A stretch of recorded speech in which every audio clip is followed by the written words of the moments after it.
Un cordial saludo a todos ustedes, queridos alumnos y alumnas. La materia que vamos a ver durante el presente ciclo es Derecho Constitucional 1. Comenzar a estudiar Derecho Constitucional en el curso de la carrera de Derecho es comenzar el estudio de la materia fundamental de todos sus 5 años para graduarse de abogados. Ustedes pueden saber muy bien y ser capaces de argumentar con coherencia sobre temas de derecho laboral, de derecho procesal, de derecho civil, de derecho tributario. Pero si carecen de los conocimientos fundamentales y si carecen de una erudición en materia constitucional, no podrán ser buenos abogados. Porque todo el derecho gira en torno a este instrumento fundamental del sistema jurídico ecuatoriano que se llama Constitución. Las bases fundamentales de todos los demás derechos, del derecho civil, del derecho penal, del derecho procesal, del derecho tributario, del derecho de inquilinato, en fin, de todos los derechos están en la Constitución. Cuando sus profesores de las demás materias comienzan el estudio de cada una de las asignaturas que les corresponden, seguramente comienzan por el estudio de las bases constitucionales de esa rama del derecho. Y si no lo hacen, pues lamentablemente se equivocan. Porque lo primero que hay que estudiar, por ejemplo, para conocer el derecho laboral, son cuáles son las reglas y principios consagradas en la Constitución que delimitan esta materia llamada derecho laboral o derecho del trabajo. Lo mismo para el derecho procesal y para todas las ramas del derecho. ¿Y por qué ocurre esto? Ocurre porque en los últimos 20 años, en nuestra patria y desde hace más de 50 años a nivel del continente europeo, se ha producido un fenómeno que se lo puede denominar como el tránsito del legiscentrismo al constitucionalismo. ¿En qué consiste el sistema legicentrista?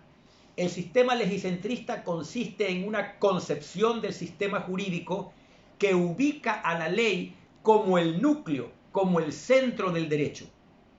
Esa concepción imperó en la Europa continental y en buena parte del continente americano desde el inicio del constitucionalismo contemporáneo, es decir, desde fines del siglo XVIII, imperó durante todo el siglo XIX y la primera mitad del siglo XX.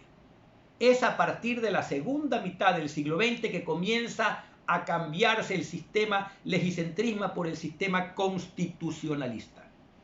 Un ejemplo típico de la vigencia del legiscentrismo, por ejemplo, en el Ecuador, lo tenemos con el caso del coronel Federico Irigoyen. El coronel Federico Irigoyen era un militar que fue acusado en el año 1874 por haber cometido el delito de sedición. El delito de sedición es el levantamiento en armas contra el orden constituido. La Constitución vigente en esa época prohibía la pena de muerte. Sin embargo, la ley penal militar establecía la pena de muerte para el delito de sedición. Pues bien, el coronel Irigoyen fue llevado a un consejo de guerra. El consejo de guerra, en primera instancia, determinó para Irigoyen la pena de reclusión. No lo condenó a muerte. Pero el fiscal militar apeló ante la Corte Suprema de Justicia Militar porque exigió que se le imponga al coronel Irigoyen la pena de muerte establecida en la ley militar. Y la Corte Suprema de Justicia Militar estableció que si bien es cierto que la Constitución vigente prohibía la pena de muerte, también era cierto que la ley penal establecía la pena de muerte para el delito de sedición. Y que ellos, es decir, la Corte Suprema de Justicia Militar, no estaba facultada para desobedecer una ley que se encontraba vigente. No estaba facultada para inaplicar esa ley y, en consecuencia, aplicando la ley penal militar, condenó al coronel Federico Irigoyen a la pena de muerte y fue pasado el coronel Irigoyen por el paredón y con su vida demostró lamentablemente la existencia de este sistema llamado legiscentrismo en el Ecuador, en donde la ley se aplica por sobre lo que dice la Constitución.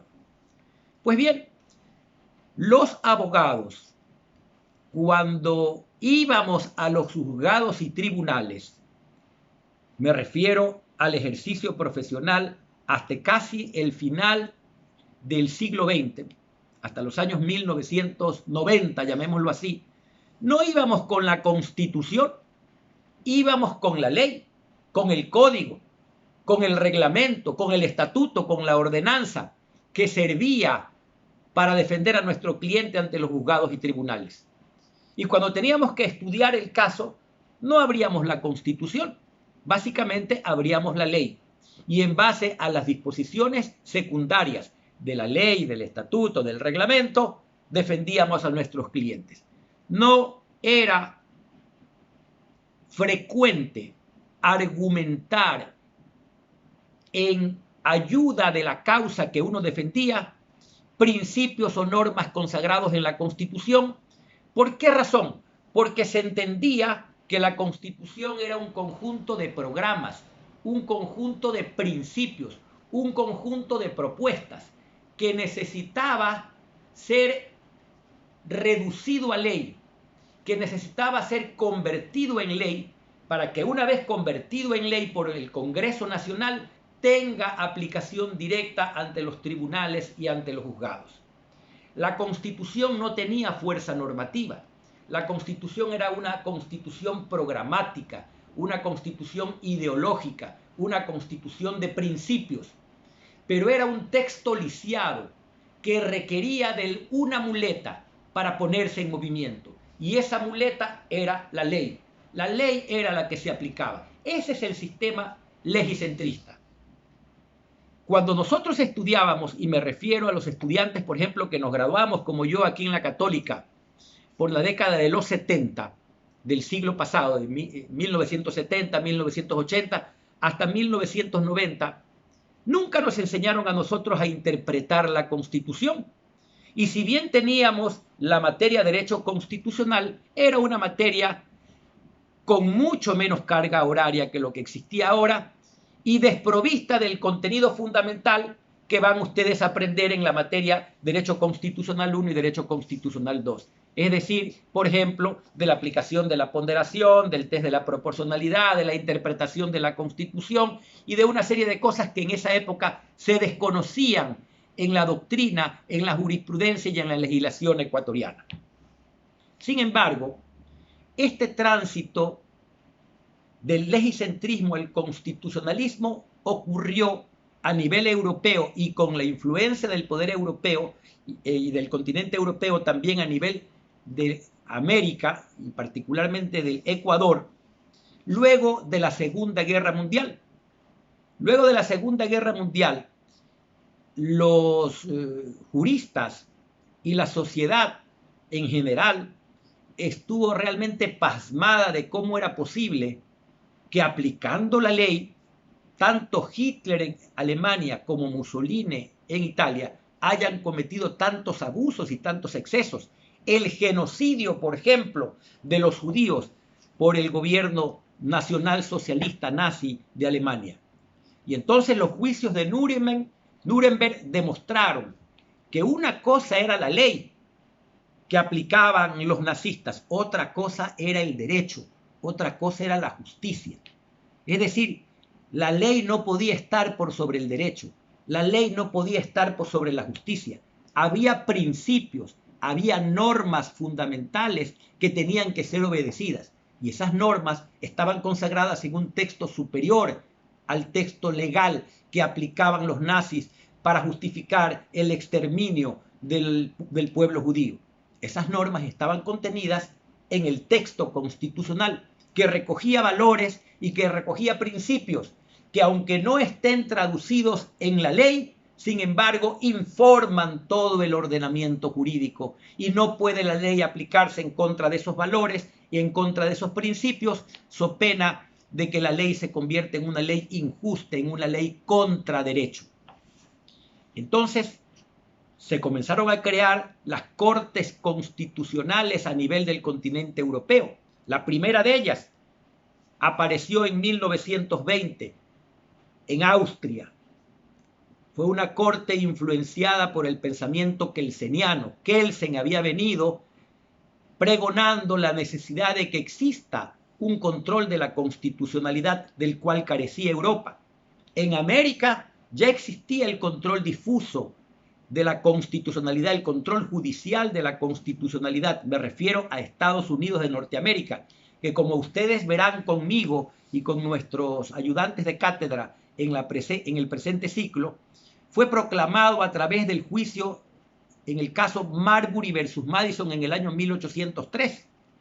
Y entonces en Estados Unidos la historia fue distinta. Desde el principio, desde la aprobación de la Constitución en 1803, ya hubo un control de la constitucionalidad, un control establecido a través de la sentencia expedida por el juez John Marshall en el caso Marbury versus Madison. Y como ustedes saben, Estados Unidos es un país que sigue el sistema jurídico anglosajón. Y en el sistema jurídico anglosajón, el derecho fundamentalmente emana de la jurisprudencia, a diferencia del sistema jurídico del civil law, que es el que se aplica en el continente europeo y también en Ecuador y en los países latinoamericanos, en donde el derecho no emerge de la jurisprudencia, sino fundamentalmente de la ley. Y entonces cuando se crea en el sistema del common law norteamericano el precedente a través del caso Marbury versus Madison, de que los jueces están en capacidad de controlar la constitucionalidad de las leyes y de no aplicar una ley que contradiga la Constitución, desde ese momento en Estados Unidos se crea el control de la constitucionalidad y se impide que las leyes violenten lo que dice la Constitución. Pero no ocurrió lo mismo en los países que seguimos la tradición francesa de la Europa continental, entre ellos el Ecuador. El caso del coronel Federico Irigoyen hace de ejemplo en el caso ecuatoriano. Pues bien, regresemos a lo que les estaba refiriendo. Luego de la Segunda Guerra Mundial, todos los países europeos llegan al convencimiento de que era necesario constitucionalizar a sus estados, a sus repúblicas o a sus monarquías, y que las constituciones que ya existían desde décadas atrás, desde centurias atrás, pasen a tener fuerza normativa, es decir, pasen a ser aplicadas ante los jueces y tribunales y que no puedan existir leyes como las leyes de los nazis que permitan, por ejemplo, el exterminio y el genocidio de los judíos. Y en consecuencia se crean estas cortes constitucionales y decía que la primera fue la creada en Austria en 1920 bajo el influjo de Kelsen, pero esa corte desapareció pronto porque vino la Segunda Guerra Mundial y con ello el sistema jurídico se trastocó. Fenecida la Segunda Guerra Mundial, en Alemania se crea el Tribunal Constitucional Federal de Alemania, que tiene su sede en Karlsruhe. Y desde entonces ese tribunal ha venido siendo un verdadero baluarte en la constitucionalización y en la aplicación de los valores constitucionales en el sistema jurídico alemán y en el sistema jurídico europeo y mundial. Lo mismo hace Italia, lo mismo hace Portugal, lo mismo hace España, en cierto sentido lo hace Francia, y todos los países del continente europeo crean sus tribunales o cortes constitucionales. La Constitución española de 1978, que es esta que tengo aquí en mis manos, a través de la cual España retorna al sistema jurídico constitucional, porque recuerden ustedes que durante 30 años España fue gobernada por el generalísimo Francisco Franco. Cuando Franco deja el poder, el pueblo español aprueba la Constitución de 1978 y crea la Corte Constitucional Española. Y con el influjo de España, los países americanos comienzan a crear también sus cortes constitucionales. El primero de ellos, Brasil. Luego en 1988, luego en 1991 Colombia, en 1978 Ecuador crea un tribunal constitucional con ciertas atribuciones, pero menos poderoso que el constitucional del año 2008 de la Constitución de Montecristi.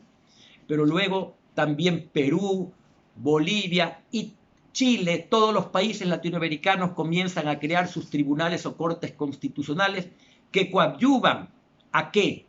Coadyuvan a que la Constitución sea tomada en serio, es decir, que la Constitución sea aplicada no solamente por los legisladores al momento de dictar la ley, sino por los jueces y por los tribunales al momento de sentenciar la causa y por los abogados al momento de argumentar en favor de sus clientes. Y se va produciendo poco a poco lo que yo he denominado como el tránsito del legicentrismo al constitucionalismo.